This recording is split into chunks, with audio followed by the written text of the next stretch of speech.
अमिताभ बच्चन के साथ काम करने वाली वो टार्जन गर्ल जिसके आते ही इंडस्ट्री की बड़े से बड़ी अभिनेत्री के पसीने छूटने लगे थे। अपनी बेतहाशा खूबसूरती और हॉटनेस के दम पर जिसने उस दौर के बड़े बड़े हीरोज के पसीने छुड़ा दिए थे। क्रेज ऐसा कि साल भर में एक दो नहीं बल्कि पूरी 15 फिल्में रिलीज होती थी। लेकिन स्टारडम के 7वें आसमान पर पहुंचकर वो अचानक क्यों गुमनाम हो गई?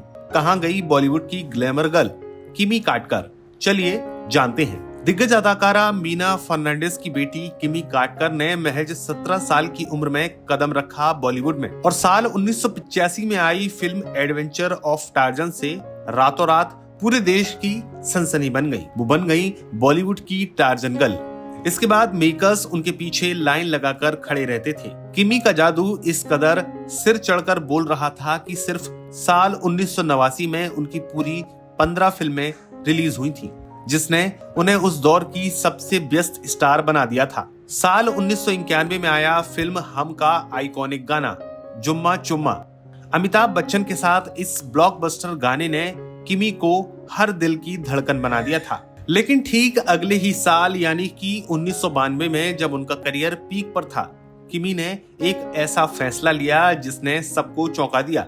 मशहूर फोटोग्राफर शांतनु शोरी से उन्होंने शादी कर ली।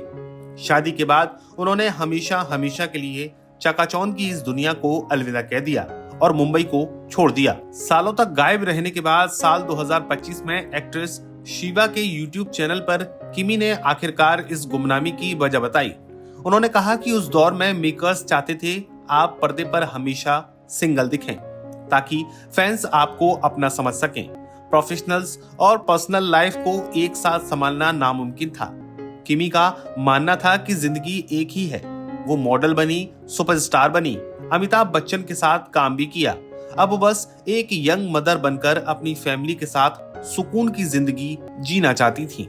कई साल ऑस्ट्रेलिया और पुणे में गुजारने के बाद किमी अब अपने परिवार के साथ गोवा में शिफ्ट हो चुकी हैं और नानी दादी बनकर लाइफ को एंजॉय कर रही हैं। बाकी सितारों की तरह उन्होंने कभी भी कमबैक या रियलिटी शोज का लालच नहीं किया, बल्कि वो बेकिंग का अपना नया पैशन जी रही हैं।